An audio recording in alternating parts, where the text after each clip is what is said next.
have that instinct automatically. Because remember, some of this stuff is genetic. They either have it or they don't, right? This is what it's all about, people. Attack the boy! He must know that I'm in the dog fight with him. I'm next to him side by side. We have a bond that's unbreakable.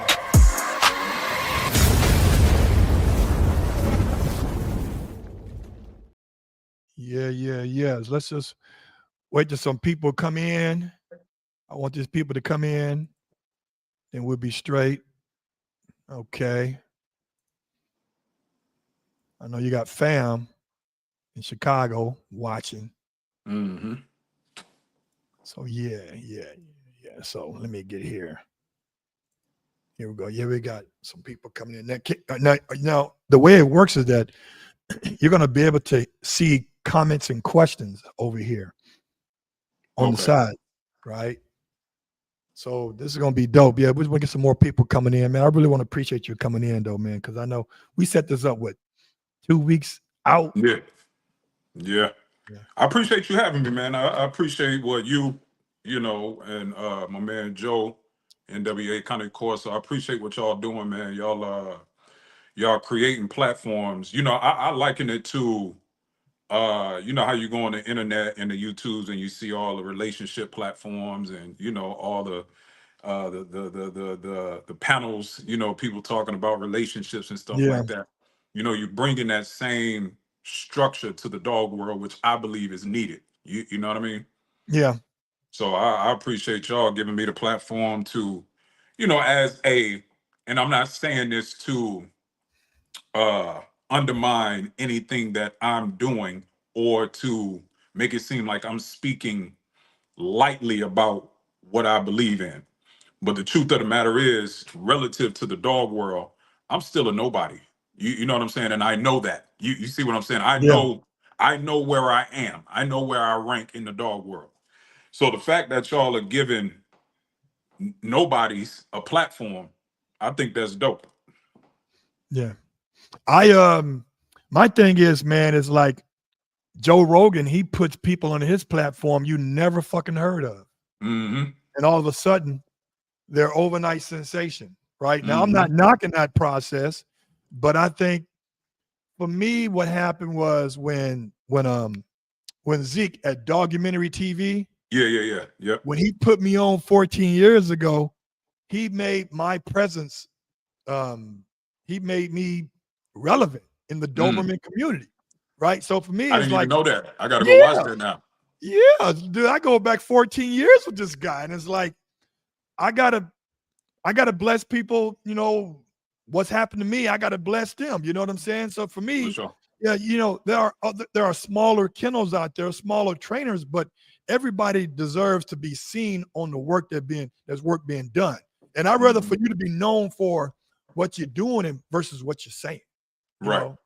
Be seen and not heard. You know. So for me, it was like I reached out to you. I was like, "Yo, dude, I got to bring you on." Yeah. And I was more excited about it because you're going to be the first person I interview that is, you're a breeder, but you're a trainer, but you also displace dogs that are dysfunctional in certain households to households that is more functional for them. And that's what makes it beautiful. A lot of times people are just flipping dogs. Like, you know what? I'm going to sell this dog, get them trained up, X $8,000 for them and move it on. But how about taking a dog from a house that the dog is too much for that house? And finding a better home for them. To me, I think it's more of a service than a disservice to humanity and to the actual canine species. And that's why I say I had to bring you on, man. So people, I want to say thanks for joining in Tuesday. I know it feels like Monday though, man. Like this feels like Monday all over again, like Groundhog Day. And so I want to bring on my guy, Brandon Edmonds, based out of the Chi, not Chirac, but Chicago. And I wanted to have you guys hear his story, how I found him, but also let him tell you who he is, but more importantly, what he's doing for the dog community, man. One dog at a time. So Brandon, Tell these people who are watching us, your people and my people, who Yeah. you are and what's your purpose in the dog breed. And I'm not going to call it a game because Hmm. picking up dog crap is not a game. Definitely It's a not a job, game. right? So tell the people who you are, man. Yeah, man. So, as Gerald said, my name is Brandon, the Pack Master Edmonds. Um, Man, I really don't even know where to start, man. As I'm assuming, like most dog people you talk to, I've loved dogs and animals all my life. You know what I'm saying? My great grandmother was my role model. So, she always had, like back in the day, she always had a yard dog. It wasn't no special Right. breed. It was just a dog. She fed her table scraps, and that motherfucker was mean. You know what I'm saying? Yeah. So I don't know what they did with dogs back then, but my grandmother always had a dog, and it was always mean, and his name was always King. You know what I'm saying? So that's where I get my love of animals from my great grandmother. So, grew up with dogs. I'm assuming my story is very similar to most people. Most people that become dog people like us, we just always had it in us. You know what I mean? So, fast forward to when I really started taking dog training serious, I met Gypsy Stratton, right? From one of the original creators of the Canis Panther. Um, Wow. Yeah, yeah. Gypsy Stratton, Michael Gypsy Stratton was my mentor. In the dog game, he was my first mentor. I have a couple others now, but he was my first mentor. So when I met him, that's when I really started taking dog training serious, as a professional career. Hmm. So and that's really where maybe 5 years ago, 5, 6 years ago now. Yeah. Yeah, about 6 years ago, that's really when it clicked for me that I had a natural talent for dog training. Before then, I didn't really know it because I would play with people dogs here and there because I knew how to do basic obedience, right? Most people know how to tell a dog to sit down for the most part. But when he really started breaking down the science of dogs and how dogs think, it opened up something in my brain that I didn't even know was there. Yeah. So watching people like one of my mentors that I've never met, but he's still one of my mentors, Caesar Milan. You know what I mean? The dog whisperer. Just looking at how he communicated with dogs and he understood dogs at a level that most people, even most people that love dogs, will never be able to understand. It inspired me to really start studying dogs. So that's where the cynologist comes from, right? A person that studies dogs. So that's what I do, man. You know what's interesting is that I never heard of that term, a cynologist, Yeah, until you told me. It was like, no, cynologist. And I yeah, had to Google it. And it does talk about, study of dog behavior and et cetera. yep, But I want to touch on something. I noticed first of all, I've usually asked every guest this question. So I'm gonna ask you, give me two or three of the best movies ever you watched that you can watch over and over and over, like Marshall Lynch say, over and yeah, over, over and over and over yeah. again. Give me at Oh least yeah. two or three. So I'll give you a dog movie, Where the Red Fern Grows. Ooh, Yeah, yeah. A lot of people not gonna know what that movie is, but that's a dog movie. You know what I'm saying? So if you never heard of Where the Red Fern Grows, go look that up. If you are a dog person, you're gonna love that movie. okay. So that's my dog movie. My other movie is Avatar. Woo! That's a Avatar good is, one. yeah, Avatar is probably, it goes back and forth between Love Jones. That's going to be my third movie, Love Jones. So, but between Avatar and Love Jones, they go back and forth as far as my top two movies. But yeah, so you got Where the Red Fern Grows, you got Avatar, the original one. I like the other ones too, and I'm gonna go see the new one that's coming out. But the original Avatar, and Love Jones. Those are my top 3 movies. Now I will say Avatar has been on hit. Like the second one was dope. Yeah. The third one looks dope. I'm like, usually, the first one's hard to beat, but the other Mm-hmm. ones have been just as good. So now my Yeah. movies now, because how old are you? 43. Okay, I got about 11 on you. All right. So Yeah. my favorite movie, and what's crazy, one of my favorite movies out of the 3 I'm going to give, I may give you 4. Mm-hmm. One of my favorite movies, and I'm like I say, I got a few years on you, but if you watch it now, you'll be like, man, they had some hitters in there. The Yeah. first Blues Brothers, dude. I never When seen it. oh my God, listen, you wouldn't know, but they had Ray Charles in there. They Yeah. had Shaka Khan. They had James Brown doing cartwheels. I mean, they had some, they were younger then, but we was too young to figure out, okay, who was Shaka Khan? I don't know who Shaka Khan is. I'm like, 1982, I'm not tripping on that, right? And that movie is so dope. The other one is Point Break with Keanu Reeves Okay. Yep. and Patrick Swayze. Yep. And this one, I know you got to know this one, Gladiator. Oh yeah, for First sure. Gladiator. Now hold on, which one? The boxing movie? Because it was a boxing movie that came out that was named Gladiator 2. That's what Kennedy. No, I'm talking about. No, that's fake shit. I'm talking about the one with Russell Crowe in. Okay, gotcha.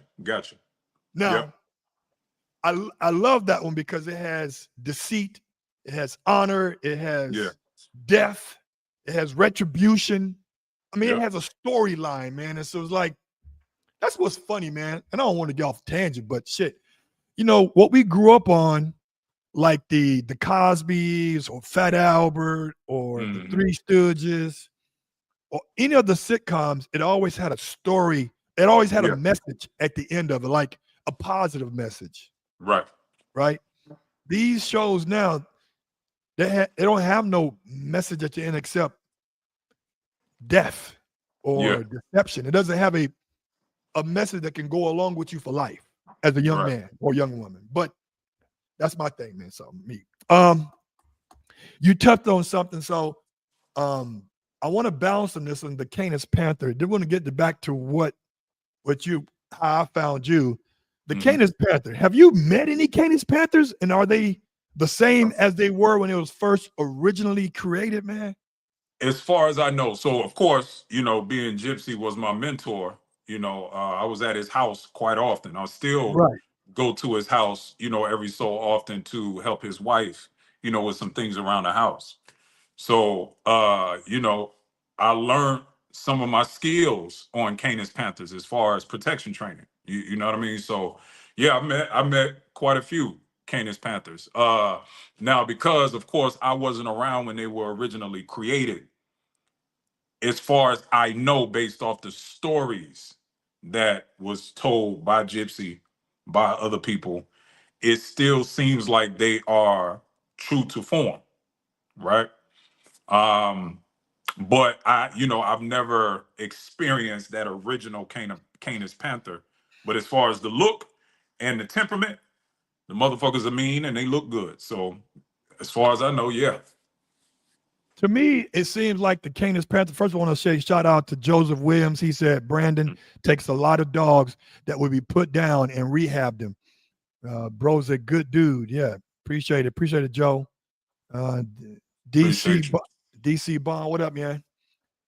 So yeah, I thought about the Canis Panther because I thought it was like almost a mixture of a pit and Adobe type situation where it's Mhm. elusive, but it has, depending on what type of pit you breed it with, it has game in there. You know what I'm saying? I'm like, Yeah. that seemed like a What dog that would.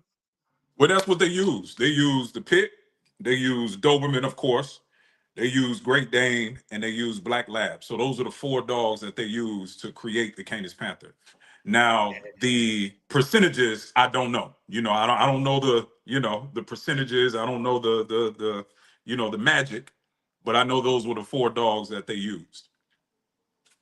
Right. So let's get back to it now. So when I saw you I saw a few videos. One of the videos I saw is that you had a couple of Rottweilers, right? Mm-hmm. And you were in the process of breeding them, but you was being selective on how you breed and which dog you breed to because you were Yeah. saying something about the actual phenotype Mm-hmm. would go well with this dog because they're Yeah. lacking that physical type. And Yeah. then you want the genotype from the female because the male didn't have the killer in him. Mm-hmm. It was kind of cool. Explain what you were doing. And I'm gonna see, let me share my screen for people to Yep. show them which one I was talking about. I Yep. think it was on Instagram. Let me see here. It's on Instagram and Facebook. So either Okay, one. so let me go here. Let me switch you over here. I want people to hear this because I learned something.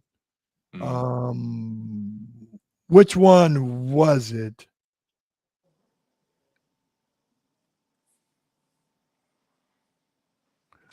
Was it this? Uh, Was it under a reel? yeah, it should be under a reel. Well, all of my videos are real. So Yeah, yeah, yeah. But I saw you. uh, keep going. Yeah. Keep going. Hold on. Yep, keep going. Hold on. Nope. Come back. Go back down. Nope. The other way. Uh, Right here. Was it this one? it might be that one. I know I did two videos. I don't think it was that one though. Yeah, yeah, yeah. Uh, It wasn't stuck. yeah, they wasn't stuck. Nah, you got to go the other way. It Is might be this this this one right right here? here. Yep. Okay, let's hear it. Yep. That's it. Welcome back to the Structured K9 Academy. Just wanted to do a quick breakdown, man. I always like to analyze my own. Now I like this because let me tell you why. Mm-hmm. A, a lot of people, yeah, you are a breeder, but you also a rescue dog. So that's really odd for a lot of it's the only time somebody rescue dog is they rescue somebody that they some dog they bred and they, in the contract it says you bring the dog back to us first and then Right. we'll rehome it. But you rescue all type of dogs that would have normally been put down because they too much of a either too active or too aggressive with bad owners, whatever the case may be. But Yeah. you also are a breeder that understands the word kennel blindness and that you're not trying to be blind because you know that you're trying to build a Yeah. standard within your kennel. So let's listen to this. Yep. Own dogs, because kennel blindness is a real thing, right? So I always analyze my own dogs, so that way nobody can ever tell me what's wrong with my dogs because I know what's wrong with my dogs, right? So anyway, you see my boy Jaja. Now Jaja for me is damn near perfect. Now he's limping. He just started limping today. I don't know what he did to be limping like that. So now obviously I got to get that checked out. Anyway, hey, cut it out. So now just so you can see what's going on here, right? So this is Jaja outside of the kennel. This is Riley and this is Stone. Stone is the son of Jaja and Riley, right? Now, here's what I loved about this breeding, right? This is what Riley brought to Jaja and what Jaja brought to Riley, so to speak, which gave us Stone, right? So Riley brought more structure. Now, Jaja's structure is not that bad, right? What I mean by structure is Riley bought more rear angulation, right? Riley bought more rear angulation, and now you can see that in Stone, right? So, and you can't really tell, and I'll do another video later. I'm just kind of breaking this down to you, right? So where Jaja is lacking, Stone is picking up. Now where Stone is lacking, right, is the bone. He doesn't have as much bone as Jaja because he took more after Rowley, who has less bone, right? Now let me ask you this. Mm-hmm. Do you think that most of the puppies that a female produce, they take after the mother more than the father? You know, now as I am learning more science of breeding, I would say yes. Um, Based off my studies and asking other breeders, Because it's funny you asked that, because we always advertise the male, for as the poster child, what the puppies are gonna look like. Right. But scientifically speaking, the puppies typically take after the mother more. Mm-hmm. So that's why, you always hear the stories of these super duper studs that never really reproduce themselves. You know So what's crazy? What's crazy, B, is like, I didn't mean to cut you off, but this was a good train of no. thought here. What's crazy is that I said I was on another guy's. I went to go visit him out in Arizona, Mm-hmm. Syed, and there's a clip that's going viral, man. It's like it asked me.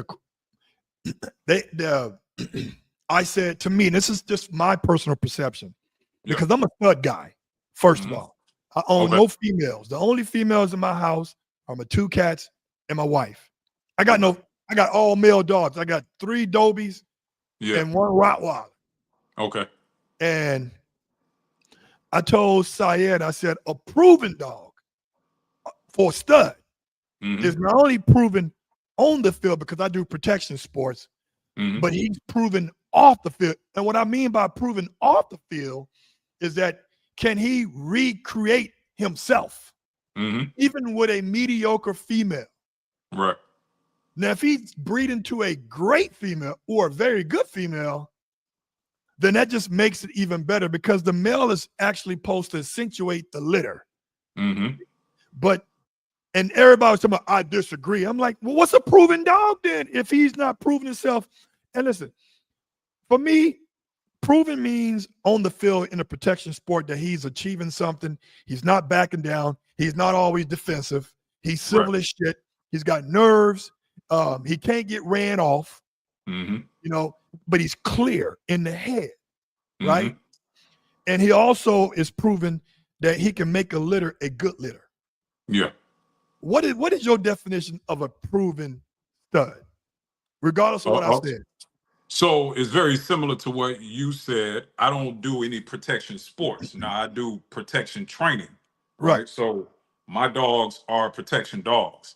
I haven't gotten into the sport world yet, which is something that I will do at some point. But as far as proven for me is, one, temperament, right? All the things you listed as far as the temperament, confident, all of that stuff that we look for in a dog, right? Yeah. And then for me is not necessarily, as far as reproduction is concerned, is not necessarily, and again, my perception on that is starting to change, right? Is not necessarily can he reproduce himself, is can he reproduce a consistent litter of good dogs, right? Because, there's an art and a science to breeding, right? So now I'm starting to understand, like you said, the male is more so to complement the female. So it's almost more important what the mother and the father of the female was like than it is the mother and the father of the male.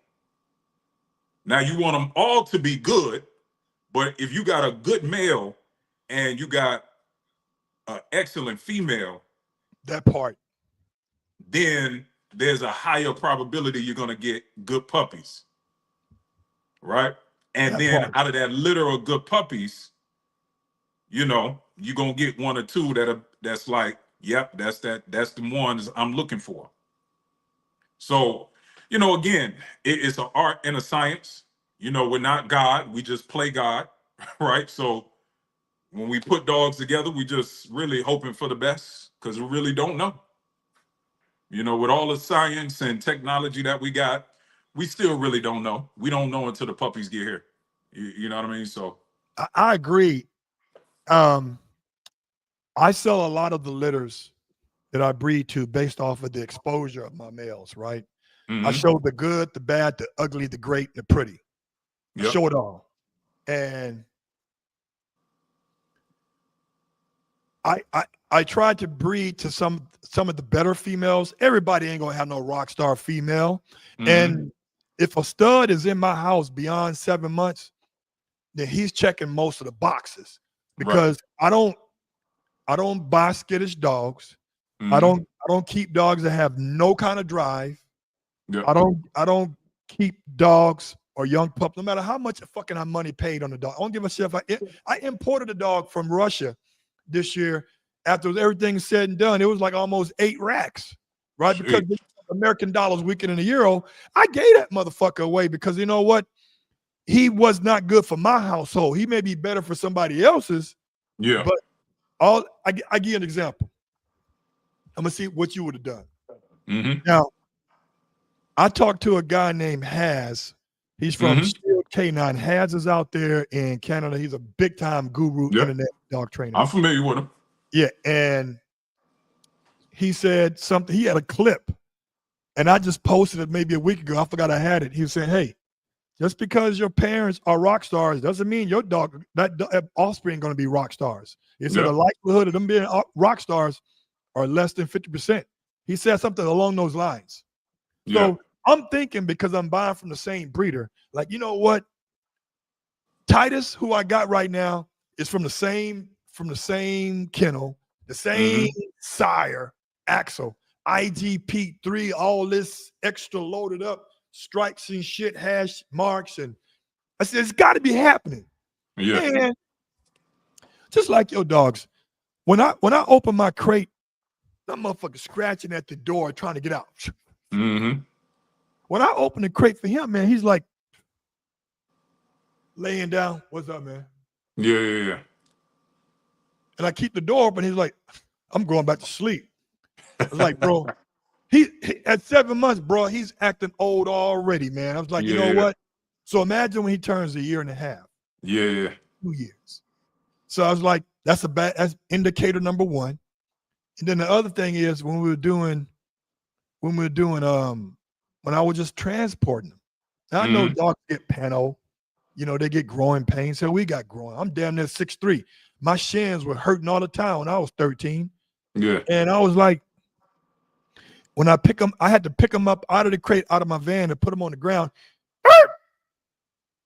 When I pick him up to put him in the crate, when I grab the back of his neck, when I was like, I'm like, motherfucker, you sound like a goddamn go-kart. I'm like, what's going on here? And then I took his ass to the vet. It was like, man, nothing's going on with his joints or nothing. So we get carprofen, anti-inflammatory, everything. And so I knew what I had to do, but I sent the video to Adrian Santano. I sent the video to Oscar Mota. I sent the video to a couple other trainers because I want them to tell me what I needed to hear. And both of them, all of them sent me a voice memo back saying, Gerald, you know what you got to do. He ain't for your camp. Yeah. And from that point, man, it's like I kennel blindness almost got my ass that day. Oh, yeah. Right? But I kept the condom on. I said, you know what? He got to go. Yeah. You know what I'm saying? So for me, it was like my wife had a problem me getting rid of the dog more than I did. I'm like, because she gets attached to all, man, I can give her a half Chihuahua and half hairless Frenchie. She's loving pets. I'm like, nah, bro. It ain't happening here. And so for me, it was like, if a dog lasts beyond 7-8 months in my house, and the only reason why I got him at 6 months is because, they have this minimal age requirement to even import dogs now. They got to be 6 months older. Yeah. Had I got him at 3 months, maybe it'd have been different, but he had already changed hands twice, from the breeder to the shipper to be quarantined. And then here I'm like, man, so maybe I wasn't patient enough, but just those little things, man. You as a dog trainer, I'm not a dog trainer. I know dogs. I've trained my dogs. I'm in clubs, but I'm not a dog trainer. I don't get paid for this shit. It's a hobby for me. But the signs, man. Like, yo, this motherfucker ain't going to be, not for my camp, not for what I stand for. So I know what you mean. But, man, we're going all over the place. So I wanted to get into what's really important. Yep. I saw a video that you rescued this, he must have been a black Connie Corso. He was a Corso Rottweiler cross. Woo, that's double trouble. So I want Yeah, to show. he's a certified retard. He's a certified goon. So Yeah. so if it wasn't for you, they would have put his ass down. Yeah, he was on his way to the dog shelter. Yep. Yep. And Dog. not because the people actually loved him. They were just in, life happens. You know what I mean? So it was just one Mhm. of those situations where they couldn't keep him anymore. And I got the call. So, that's how I ended up with Tone. So he's actually looking like he's gonna be my next protection uh showcase dog. Mhm. So Let me play this video. yep. Look at this motherfucker. Just got him. Just got him. He's a pretty boy I too. love that shit. Oh yeah. When a dog display that type of characteristics in a new environment, in a car. You know how many dogs get in a car and they be scared and timid and skittish? This motherfucker is up barking at the window, barking at people, barking at dogs. He bit the shit out of me. This motherfucker bit the shit out of me. But look at this shit. Look at him. 99% of dogs don't do that. 99% of dogs don't do that. 99% of dogs just sit back there, be quiet, whimpering, doing all that type of shit, all that scary shit. That's a motherfucking dog. Hey man, listen. Mhm. When you go, you already got an access code to heaven, dog. Yeah. I'm not because I always say, man, that we in the Bible, it's somewhere in the Bible it says we are the keepers of the beast. Yeah. We are responsible. We as humans, whether we acknowledge it or not, we are responsible for all creatures on this planet, air, sea, and land. Yeah. Think about that. And I really like that dude right there, man. So Yeah. obviously the dog is tapped in.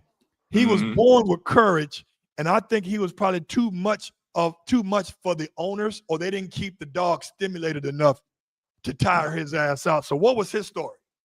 So, again, it was just one of those stories where the person that owned the dog got to me through somebody else. So I'm assuming they called that person and that person told them to reach out to me.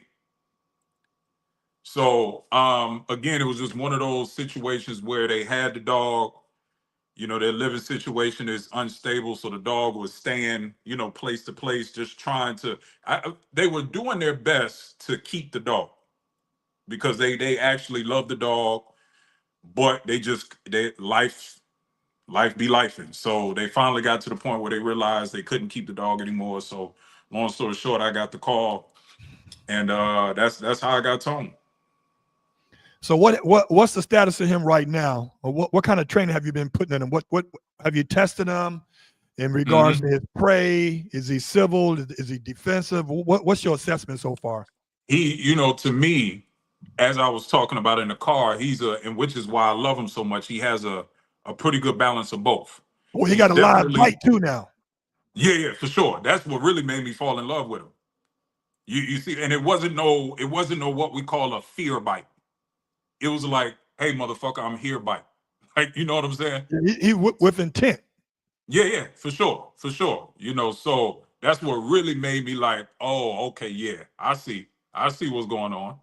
So he has a great prey drive. I mean, he done killed like 5 of my chickens already. So killed like 2 of my rabbits.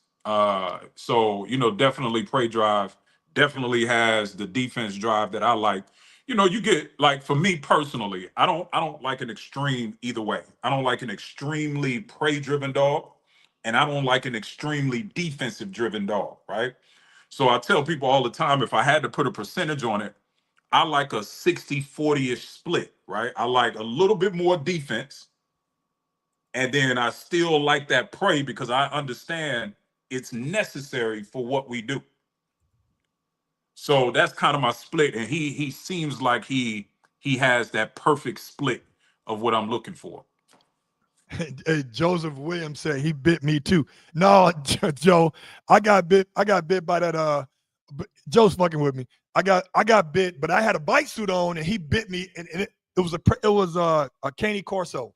I was out there in Jersey, K9 Matt, and Okay. Yep. one of his teammates, he has a black Connie Corso, and Yeah. he Talking bit about me like, John. I know you're talking yeah, about. yeah, yeah. He bit me Yep. like right there, which is a bad area for them to bite you. Yep.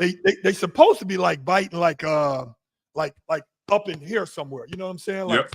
right there. But no, this Yeah. motherfucker got me right here, and it was just I was playing this shit off for the camera, like, oh, I'm not hurt, man. Yeah. He almost got to the white meat. You know what I'm saying? Yeah. So I wouldn't, listen, if Yeah. it's if you're gonna be in the game some kind of way in training, you got to know what it feels like, Oh yeah. For right? sure. So, and I like dogs that, and just me, I like dogs that are up here, like, Mhm. because I know if my puppy's up here, I can, I can, I can fix that. You know what I'm saying? I Yeah. can curve it into what I want. You know, Mhm. if a dog's right here, and I want him right here, I'm gonna break him trying to get him up here, Yeah. or it's Yeah. gonna take a very long time for him to Yeah. just get right here. Yeah. A dog's personality is born, is not learned. Mhm. You know what I'm saying? Like Genetics are genetics. You can't right. change genetics. So let me ask you this. So how do people reach out to you? How do they find you? Because most of the dogs you rescue Mhm. are too much for the household, or the life be, like you said, life be lifing, Yep. and you don't just get vicious dogs, you get all kind of dogs. So how do they reach out to you, and how do they hear about you? So a couple of different ways. Social media. Social media is probably the main way, especially as the popularity of my page continue to grow. That's becoming the number one source. Um, Training. People from people's dogs that I've trained. Somehow they get my information through that channel. Those are typically the two main channels. Then of course, just other dog people, right? Other dog breeders, other dog trainers. So those are typically the three ways that somebody, finds me and asks me if I want to take in their 3-year-old cocker spaniel poodle chihuahua mix. I got a question for you. I got a couple of Yeah. questions. So this was interesting. You told me, it said, you said people usually, they give you their dog to find them a good home, but they also give you like some money as well. Mhm. I said, why would Yeah. they pay you to take the Yeah. dog? And you gave me a great explanation. Go ahead and tell me what you tell the people what you Yeah. said, why they pay you. So I'm really that's something new that I'm starting to do because I'm getting so many calls of people wanting to give me dogs. And I can't take every dog, right? So I have to be strategic about the dogs that I take in because if I'm gonna take in a dog, one, I'm looking at it like, okay, is it a dog that I could possibly use, right? Because I'm not a rescue, even though I have rescue dogs, but I'm not a rescue, so I don't just take every dog that comes my way because that would just be overwhelming and that's just way too much work and not enough glory. You understand what I'm saying? So, Mm-hmm. the premise of what I do, even though technically I am rescuing dogs, I have a canine security business, right? So the benefit for me is if I get a dog that fits the description, I can use it in my canine security business, right? Mm-hmm. So that's the benefit for me, which is why I take in some of the dogs that I do, right? So I take in dogs that otherwise would either be put down or be put through the ringer, go from this house to this house to this house, and end up astray somewhere out there being dumped somewhere, or end up, in a rescue somewhere, right? But the reason why I started taking I guess you can call it an intake fee, is because one is not guaranteed that I'm going to keep the dog, and the truth of the matter is, people that really care about their dog. So I didn't really do it for the money, right? Correct. I do it to see the intentions of the people. if they really care about that dog and they really want that dog to go somewhere and be taken care of, they have no problem paying the fee, right? And to be honest with you, it helps me. It goes towards taking care of that dog while I'm figuring out if it's a dog that I want to keep. So that's really why I started doing that. So that's really the baseline I, of what it I is. I think that whatever fee you charge Mm-hmm. is reasonable enough to justify the means, because now you have to outsource the dog to see Yep. what's a good fit for him. Yep. Then you have to board them, Yep. and the most important thing, you got to pay to feed them. Yeah. That Exactly. shit ain't free. It's So not yeah, free at all. right, because they know if the dog go to the pound, they know what 80% of the dogs that go to the pound that don't get adopted do what? They get put to sleep. They get put to sleep. Yeah. Yep. So they rather pay somebody here. I give you this certain amount of money, as you stated. Take the dog, find a good home for him. Now they can rest in their mind, like, you know what? I know Brandon going to find somebody to take this dog that fits their account. Somebody asked a question. Yep. This guy named if you read, can you see the questions on the screen? It says student, Nah. Oh, I student can see for them on the screen, but it's kind of small. But I can see yeah, it though. student for life training. Can you ask Brandon to break down what caused him to bite him? Yeah, so I'm assuming he's talking about Tone. So when I Yeah, first met Tone, here's the reality, and it's hard telling this story because I never want to make it about the people that gave me the dog, right? Because it's not about them, right? They did the right thing. You understand what I'm saying? right. So the reality is he was too much dog for them. He was too much dog for them. So when I first met them, he was actually it's so funny because typically I'm cautious, when I meet people with dogs because I Yeah, don't know the handling skills of the handler and I don't know the temperament of the dog, right? So if you know anything about dominant breed dogs, right? And then you take a handler that doesn't really understand the kind of dog that they have, that dominant breed dog is going to take on the role of I need to protect what's mine, right? So, long story short, I made the mistake as I was telling her to bring the dog to my van, right? I turned my back, right? And the reason why I was having her bring the dog to the van is because I don't know the dog. So I didn't want to handle the dog, right? And cause conflict in that situation. yeah, So normally, even when I pick up a dog for training, I have the owner put the dog in the car because it's just less stressful, it's less conflict, right? So as I'm turning my back to walk around the corner, now mind you, she's behind me with the dog, right? So as I'm turning my back to turn the corner to walk towards my car, that's when he came and was like, "What?" Hit me on the arm, right? what, dude? That let me see that scar again. Oh yeah, yeah, he got me pretty Look, good. It was, it's healed now, but it was a gash. It was literally about it had to be about shit. at least an inch. You know what I mean? So he hit me, shook, We shook. You and then trying let to? it go. Okay. So now it happened so fast. You just you process it, but it's like, oh, what the fuck? You see what I'm saying? So Because he didn't that's growl or why nothing. He just went at you. He didn't give you no signals. none. But his tail wasn't wagging, was it? It was straight up. Actually it was. Was it? Yeah. See, this is what made me fall in love with him. He bit me and he stood there. He didn't run back to her. He didn't have no hackles or any of that you typically see in a fear biting dog. He bit Right. me and stood there and looked at me. Now, what that tells me is if I would have ran or if I would have did anything like that, if I would have overreacted, he would have bit my ass again. He wouldn't have But respected you. he wouldn't have respected me. But the fact that I stood there, right? He was like, "Oh, okay, you cool." He literally, he bit me, stood there, and of course, when he hit my arm, I was like, oh. And then I turned around, and he was just standing there looking at me like this, wagging his tail. What did the owner say when that happened? Of course, she was surprised. Oh She's like, my oh my God. God. I think he's bit motherfuckers before though.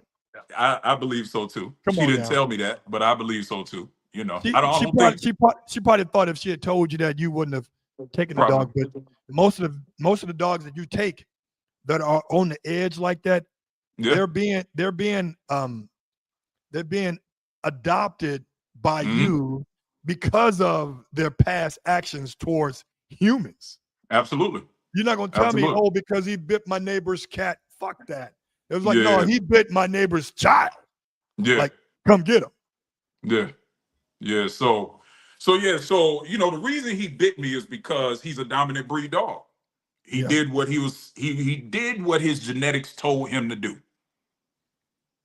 Speaking of genetics, Joseph Williams is asking, you can see the comment. He said, Gerald, ask Brandon about his philosophy about crossing breeds to get a better working breed and the purpose. Yeah. So, okay, my philosophy on breeding, one is not really about the breed, because the truth of the matter is most breeds are not being bred for the original purpose that they were created for. That part. The overwhelming majority of them, right? So it's actually very hard to find a dog that fits the description of what the breed was originally supposed to be. Most dogs are just good-looking pet dogs nowadays, right? And there's nothing wrong with that. There's nothing wrong with that. But for me, that's not. I love dogs, but I'm not gonna feed a dog just to have a dog. Like you got to. I got to know that if somebody come up in this motherfucker and they ain't supposed to be here, they not gonna leave how they came, if they leave at all. You see what I'm saying? So for me, and I have different programs. I got my livestock guardian program, I got my protection program, and I'm aspiring to do a hunting program, right? Oh, really? Yeah. So, I've never done it before. It's something I'm getting more interested in. So, I'm looking to get different breeds like greyhounds. I want to get some different stuff that you don't see a lot of people. Why no Canis Panthers, man? It's right in your backyard, dog. I gotta be honest. And people ask me this question all the time. I'm gonna be honest, and I feel kind of weird answering the question because people expect me to have a Canis Panther because Gypsy was my mentor, right? And the truth of the matter is, although they are good-looking dogs, I'm just not a fan of the phenotype of the Doberman Canis Panther look. I'm just not a fan of it. That doesn't mean if I don't come across one that's a good dog, that doesn't mean I won't take it. Right? Yeah. But I don't know. I just haven't. One, the truth of the matter is, it's not like Canis Panthers are out here like Corsos and Rottweilers where people are trying to get rid of. You're right. They're not. You see what I'm saying? And then she has a waiting list for Canis Panthers. No, but you're Brandon. Yeah, but that's money. I'm never going to ask somebody to take money out their pocket to give me something.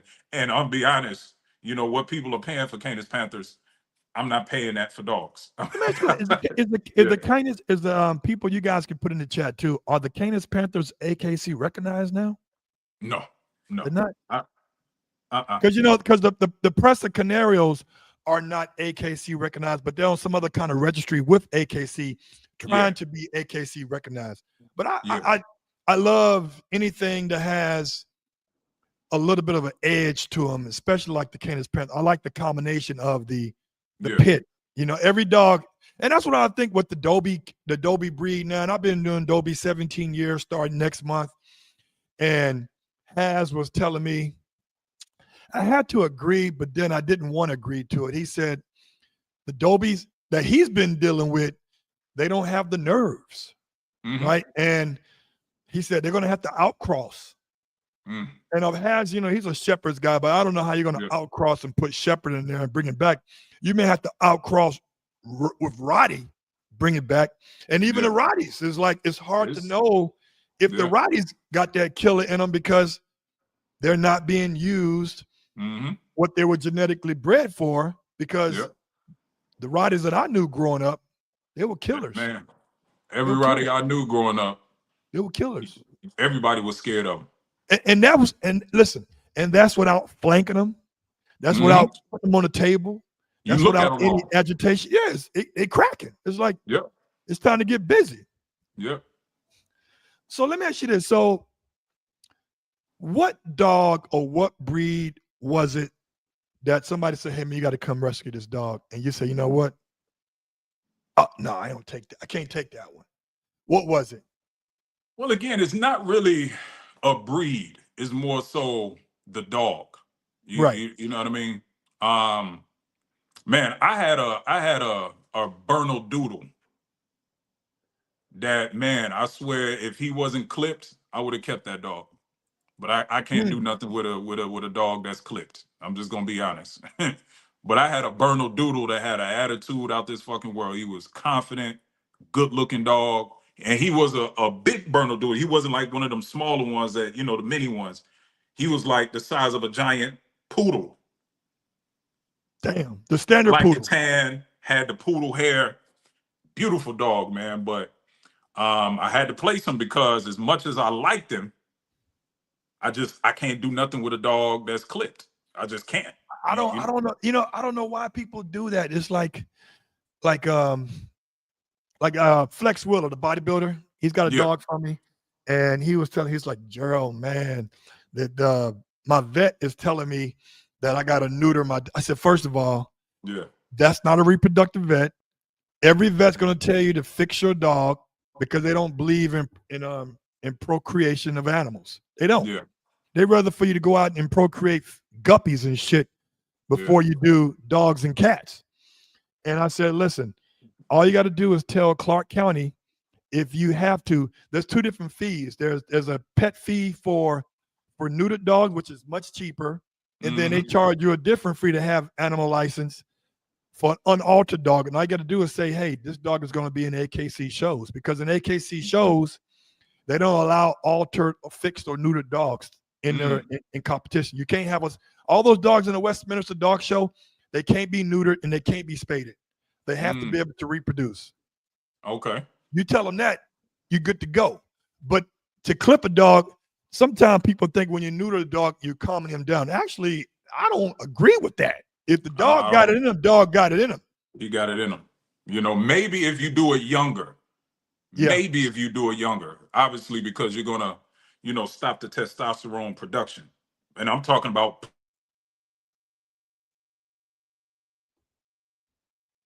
You there? Hello? Guys, hopefully we get some he comes back. The internet's good. Let me see here. Yeah, the internet's good. Breed There you that, go. You're back. yeah, I've never come across a specific breed that I wouldn't take because of the breed. It's more so about, can the dog serve me a purpose? And if I don't see a purpose that it could possibly serve for me, then I have to decline that dog. So, so yeah, that's pretty much how when people call me and say, hey man, I got this dog for you. That's pretty much how I look at it. What type of clients when you rehome these dogs that has had unrecorded live bites, what kind Mhm. of clients be looking for dogs like that? Like construction site dogs, or do you Yeah. mix them in your program Hmm. as an on-site construction dog? Yeah, so it just depends. So every dog I got can go somewhere and work. There's not a dog I got that is like, nah, this is my pet dog. He can't go make some money. Every dog I got can go somewhere and make some money. You know what I'm saying? So yeah, that's the main motivation. Like I said, now I'm getting off into the livestock guardian. I'm getting off into the hunting. So, I have other endeavors that I'm trying to fulfill as well. with the dogs. But the main purpose as it stands right now is personal protection for me. And if I produce puppies, if when I do produce puppies, that's one of the main things I'm producing dogs for. Although I just had a litter of my first, I guess you can say, my F1 livestock guardian dogs, or project, I guess you can say. So yeah, that's pretty much the driving factor, man, is that the K9 security. That's between training dogs, training other people's dogs, and the K9 security, that's how I fund my operation. It damn sure ain't off selling puppies like most people, want to make it seem like it is. You know Right. what I mean? I give away more dogs and puppies than I sell by far. Right. Hey guys, if you guys want to follow Brandon, you can go to his Instagram page at the Pack Master. Make sure you put the underscore at the end. And Yep. if you want to see him on Facebook, and he's got a hell of a following on Facebook, you go to Brandon the Pack Master Edmond. And then on YouTube, what's the YouTube channel? Same thing, the Pack Master. Okay, the Pack Master. All right. And I got my guy LaRon here. He's leader of the pack. Leader of the pack canine training. What is it? Leader of the pack canine, my boy LaRon in the house. We got some big shit cooking. We'll tell you guys about it. Let me ask you this. Shout out to Larry Brodonics out there in Chicago. Y'all Chicago motherfuckers are the coolest motherfuckers. I'm telling you, it's like one thing I have to realize, man, is like I went to Jackson State, right? Okay. And I'm from Mississippi, born and raised. And somebody said, what was the guy said? What was that? TK Kirkland. Okay. He said something on his on Vlad TV that I was like, you know what? Because comedians usually say shit that we always think that we never say because it's like it's subconscious. And I don't know if you can agree to it, LaRon, or not, but I can. He said, man, Chicago niggas, man, are just like the coolest motherfuckers, man. I don't know if because you guys, when it's all cold, you got to be together. I don't know, but it's like you the coolest motherfuckers. It's like you cooler than the East Coast cats because there's some rah dudes up in New York, and then the West Coast cats, depending on what's West Side or East Side you on, you cooler than them. So it's like, and then the brothers down south, man. I'm from the South, man. Some of the brothers down south are just some of the most hating motherfuckers there is out. Really? Man, I'm telling you, dude, I left Mississippi. I left on a one-way bus ticket. That's crazy. You know what I'm saying? But Chicago, man, seemed like they just have the coolest dudes, man. I'm not when I say this. Yeah, I'm gonna say actually, I'm not originally from Chicago. I'm an implant. So I've been in Illinois for 9 years and Chicago for 3 years. But I've always had a infinity for Chicago. So where are you from originally? Originally, I'm from South Carolina. Okay. So yeah, just to kind of give my history. Come on now, you from the South. You come on, you gotta admit, like, yo, some of the shit you're saying, Gerald, I can agree. Come on now. But you know what? I'm gonna be honest, man. That's everywhere. Yeah. I haven't been one place where it's like, come on, man, stop this faggot shit. I don't know if I can say that on. Yeah, you can say it, man. I mean, it is what it is, man. Yeah, so there's not been one place that I've lived where you didn't come across them kind of people. You know what I mean? I know. So even here in Chicago, man, that's why is one of my biggest endeavors while I'm here in Chicago is to bring back the old school Chicago dog scene. Like Chicago used to be a mecca for dog shows, protection shows, and because of the hate and the egos, it fell off. You know what I mean?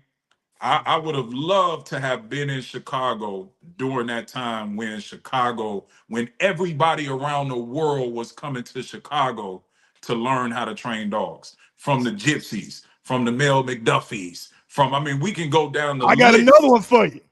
Yep. This guy was the first guy to break down to me how the Indians had it down packed on training animals. You Okay. got to know who he is. He was the first black guy to put a Schützen title on a black giant schnauzer. Gerald Rogers. I heard the name. You Yeah. gotta know, man. Yep. You know what I'm talking about, right? He's known on. Listen, when you known on the West Coast, Yeah. you know, like we know the Wallace Paynes, right? But when Yep. you're known on the West Coast, a brother from Chicago that's doing an actual sport that most brothers are not doing a sport in, and Mhm. you killing them with an exotic breed, not Yeah. a shepherd, not a Rottie, Right. but a schnauzer, a giant schnauzer, and you killing it, bro, that's something to be said. Yeah. Oh yeah. So And yeah, then man. the So people are chiming in saying, yeah, Gerald Rogers, you know, he passed away too. And let me tell you what he told me about about how the Indians had it down packed. mhm. He said, Gerald, and people, you know, I never talk about race, religion, politics, but this is what he told me. So take it for what it's worth. He said, Gerald, the Indians, this term breaking horses, you know how they used to break horses? Mhm. You know, that came from the Europeans where they used to break animals. He said Indians didn't break horses. They didn't do it. He said how they would get a horse to do what they needed the horse to do, they do it in steps. He said, Gerald, what they would do, first of all, they put the horse in this enclosed caption where he couldn't get out because he want a wild horse, I'm talking about. Mhm. And the first couple of days, he just feeds the horse some apples, rub the back, let it go. Mhm. Next couple of days, feed him some more apples, rub the back of the horse, and let it go. Mhm. Following week, feed the horse some apples, put a knapsack on the back, rub the back, and let it go. You see the steps I'm telling you? Yeah, yeah. He repeats that step. Give the horse some apples, put the knapsack or the saddle on the back of the horse, rub the back, rub the horse's neck and mane, put it back. Now he's progressing like the horse is building trust. So now at the end, he can feed the horse apples if you want to, but now he can get on top of the horse. Mhm.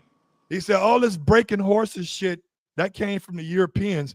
He said Indians didn't break animals like that.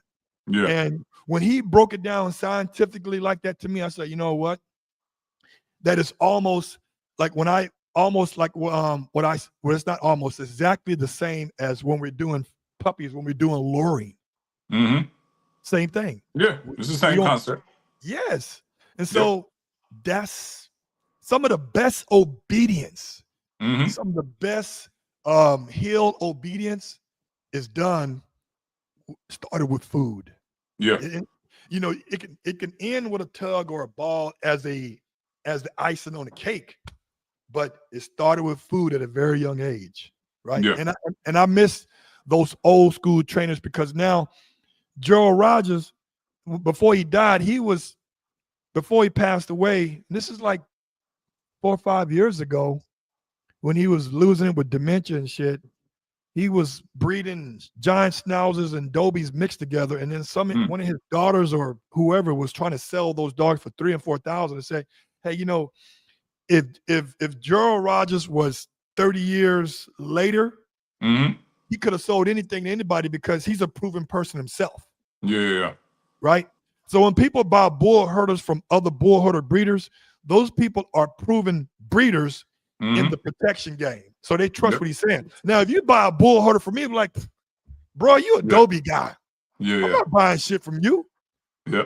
Because the true meaning of bull herder doesn't always mean two type of dogs mixed together. Yeah. Phenotype wise, it may be two type of dogs specifically bred together, but there has to be a genotype to it. Right? I'm not that expert. Yeah. You talk about Dobies, I got you. Yeah. When they're talking about the other shit, and that's why I'm saying Gerald was born too late in the game. He was born too early. Too before early. The game got socialized, and everything is so sensationalized now. Where somebody makes a 30-second video, and now he's the fucking best trainer in the world. But he didn't show that it took him 55 times to get that one 30-second video correct. Yep. Let's take some questions here, man. Let me see here. For sure. Hold on for a minute here. Let me see. Spence Taylor. I have a Rottweiler from Germany with AKC papers. I'm currently looking for a bitch where I can get a good pedigree in the state. Please help. I don't know, man. You got anything? You got anything on that one?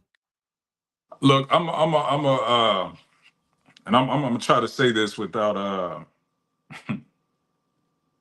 sounding disrespectful. Um,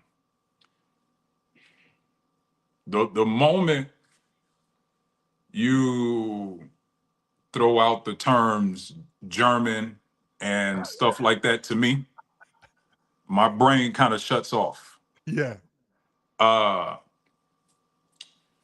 Because that means nothing to me. Right. Like that means absolutely nothing to me. Like what is the temperament of your dog? Like what is The your character. The like character.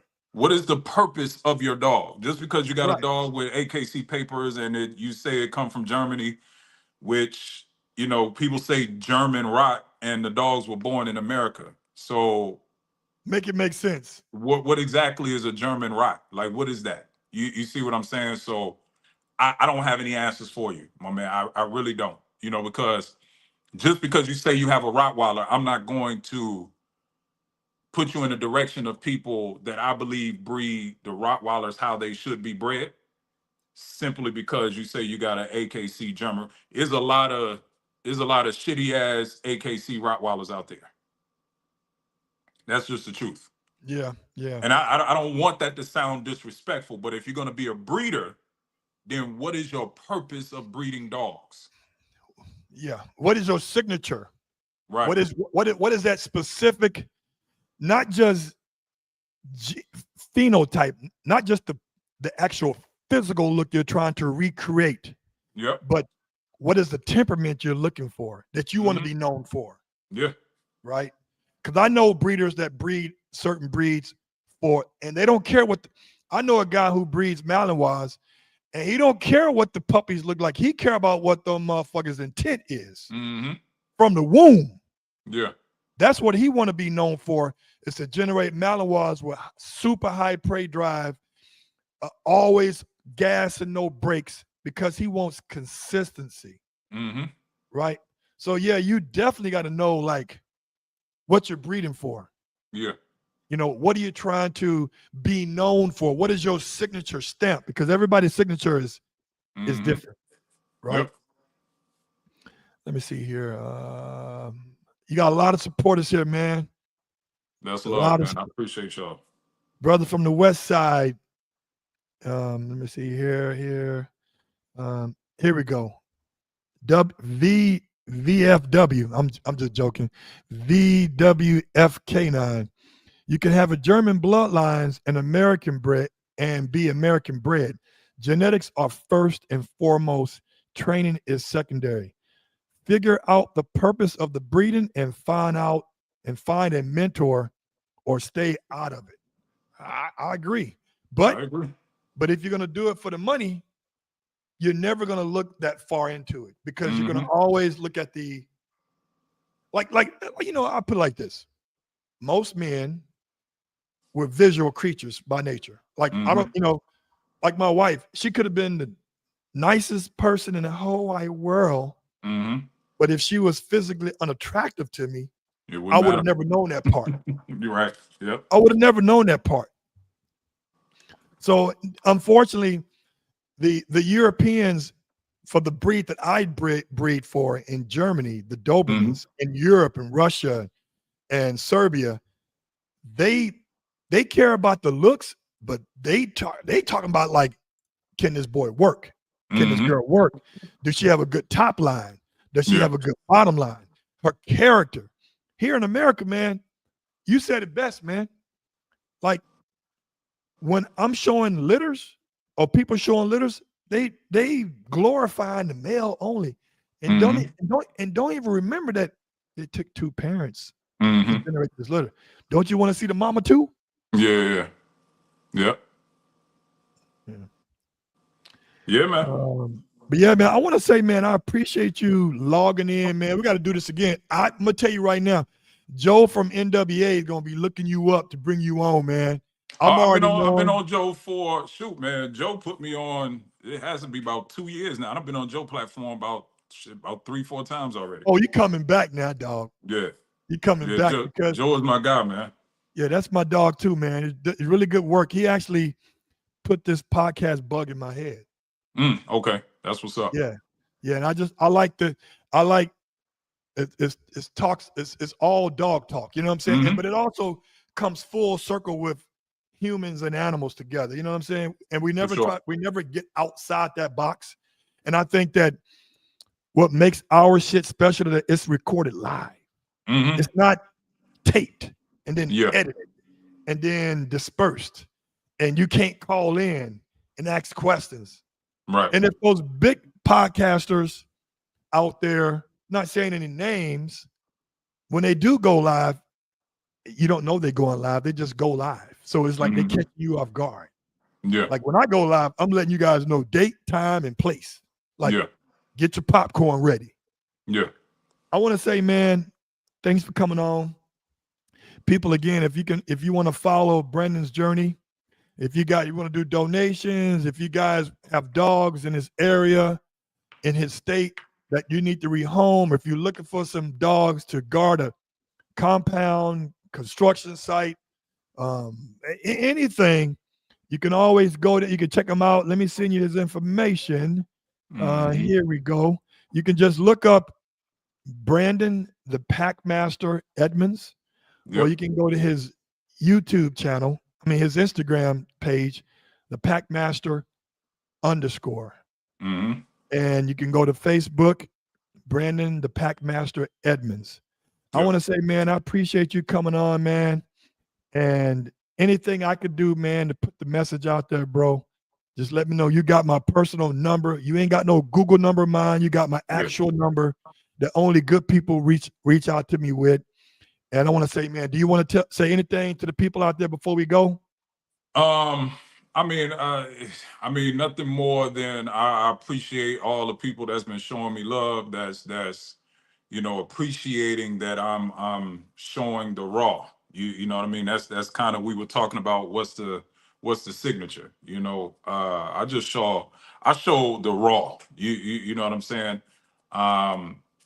Because my goal is to inspire the people behind me. You know what I mean? I believe that the people before us, because of, we were talking about the hate, right? It's a lot of hate in the dog world, but just in the world in general.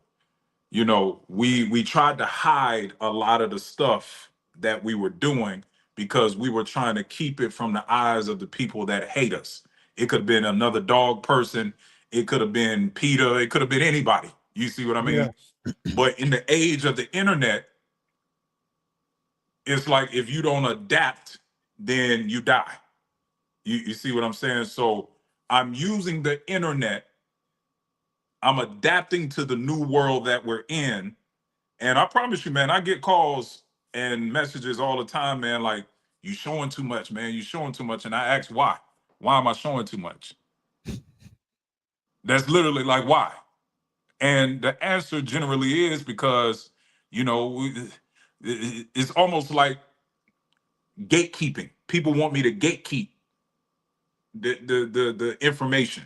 And it's like, why? Nobody gatekeep it. The Gypsy didn't gatekeep the information from me. So what am I gatekeeping? It's not mine to gatekeep. Somebody gave it to me. You see what I'm saying? You know my new thing I'm gonna be start saying, it says, are you gatekeep versus guardian? Yeah. I'm a guardian because I'm Yes. a guard what I believe in, and I'm gonna let the world know. But gatekeeping is like, all that secretive shit, nobody's telling nothing. You're showing the good, the bad, the ugly, and the beautiful. I'm You showing gotta the show it real. off. Right. Because now when somebody wants to be a gigabyte gangster or keyboard warrior, they can't say, oh man, you only showing this. No, dude, go back 10 videos ago and I'll show you where I got my ass bit. Yeah. And I still kept this dog. The dog don't have a hole in his head. Right. Let's play with it. Right. But now I appreciate it, man. Listen, we got to do this again. Yep. I want to tap back into. I want to check on to Tone, not Tone Yeah. Loc, but Tone. I want to check Yep. back on him and see Oh, what yeah. we got going on, because I'm liking him, man. I'm Yeah, sorry yeah. he bit a hole out your ass, but I'm digging him, dog. All right. Hey, look, that was a little kiss. You know, that was a little prom kiss he gave me. So it's I all good. appreciate that. Yeah. Yeah. As usual, people, stay resilient, but be responsible. Until next time. Peace. Boom.